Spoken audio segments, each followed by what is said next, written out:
Maintenant, nous allons survoler très brièvement le vocabulaire de l'analyse de l'image en général, et on y implémentera un petit peu aussi le vocabulaire de la cinématographie. Donc en premier lieu, on a la composition. La composition d'un tableau, c'est la façon dont il est structuré. On étudie son équilibre, les éléments mis en valeur et la perspective. Ensuite, la couleur. La couleur d'un tableau, d'une affiche ou même d'une scène de film a une grande importance. L'artiste peut utiliser des tons chauds ou froids, la couleur primaire ou secondaire, faire des camailleux de couleurs, des monochromies, ou à l'opposé, une vaste palette de couleurs utilisées au même temps. Un terme qu'on entendra aussi de temps en temps, c'est le nombre d'or. Le nombre d'or, c'est simplement un rapport de proportion géométrique. Il est employé en art et il apporte de l'équilibre à une œuvre picturale. Il y a aussi la règle des tiers. La règle des tiers, c'est une règle qui s'applique dans la composition d'une image. On divise en gros une image en 9 parties égales, par 2 lignes horizontales et 2 lignes verticales, et on essaye de placer les éléments qui ont une importance dans notre composition le long de ces lignes ou à leurs intersections. Le thème. Le thème d'une œuvre d'art, c'est son sujet d'ensemble. De quoi ça parle en gros? Si on reprend notre exemple qu'on a utilisé précédemment sur la règle des tiers, on voit par exemple que le thème principal de cette œuvre, c'est quelqu'un affairé dans son travail. Et pour ce qui concerne la cinématographie, nous avons comme définition l'angle de prise de vue. Donc l'angle de prise de vue, c'est la façon de placer la caméra face au sujet.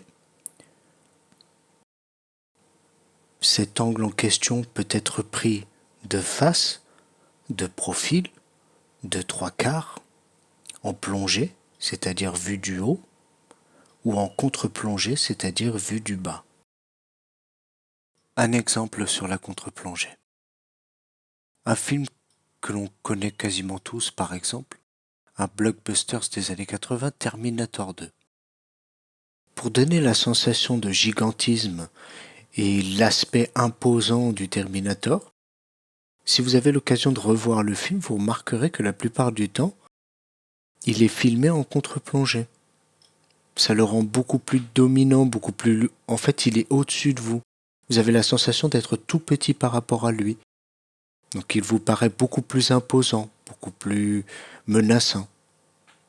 Si je vous montre maintenant des œuvres de certains affichistes, et je vous laisse deviner pourquoi, par exemple, dans ce cas particulier où l'on veut présenter un paquebot, on va choisir, par exemple, de prendre une vue en contre-plongée.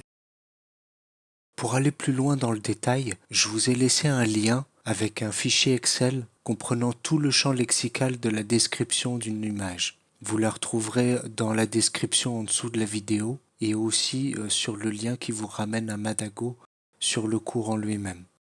La première grande catégorie, la forme. Alors, dans le champ littéraire, en mode très compliqué, c'est la conception formaliste, structuraliste de la forme. En gros, c'est simplement la description formelle de ce que vous avez en face des yeux. La couleur. Il s'agit de tous les choix conscients de couleurs, teinte, ton, demi-ton, intensité chromatique.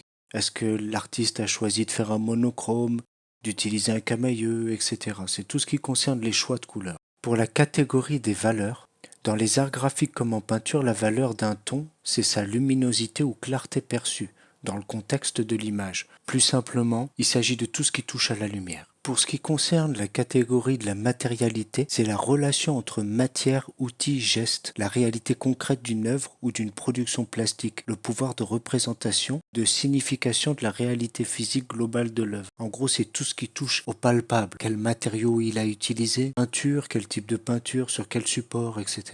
Pour l'espace plan 2D, il s'agit en gros de tout ce qui peut être dénoté, c'est-à-dire sans interprétation, sans rajouter en fait de signification en plus que de la signification première en fait de ce que l'on voit. Pour l'espace profond, c'est l'inverse. C'est tout ce qui sera connoté, c'est-à-dire toutes les interprétations, l'espace onirique du spectateur, les codes de représentation, pourquoi tel cadrage, etc. Tous les choix pertinents qui correspondent à l'extérieur de l'œuvre. C'est pour ça qu'on l'appelle profond.